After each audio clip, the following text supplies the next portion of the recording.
আপনি বিভাগীয় আপনি বিয়ে করতে ওই ওই অভিযোগে কি কোথাও মামুন বলেছে যে শামু ভাই মামলাবাজি করছে? অভিযোগ করছে দেখে আমি অন্যদের নাম দেওয়ার জন্য বলছি ওর অভিযোগটা। ওরা কারা? ওরা কারা যাদের নাম আমি বলতে বলছি? ওরা কারা? ওদের নামটা বলুক।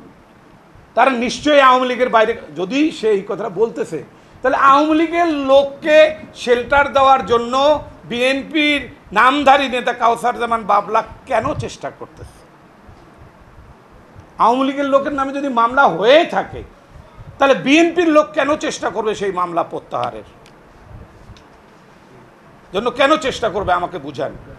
মোটর মালিক সমিতির জনৈক নেতা আমাদের বিএনপির কয়েকজন নেতার সাথে সম্পৃক্ত হয়ে যোগ সাজস করে যাতে করে মালিক সমিতিতে সাধারণ মালিকরা নির্বাচিত না হতে পারে তার জন্য ষড়যন্ত্রে লিপ্ত আছে।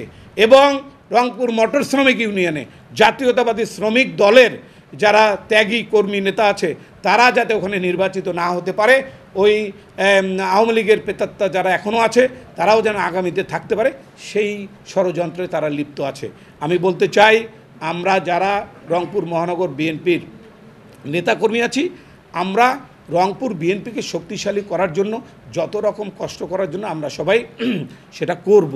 এবং চক্রান্ত যতই হোক আমি মনে করি সত্যের জয় নিশ্চিত।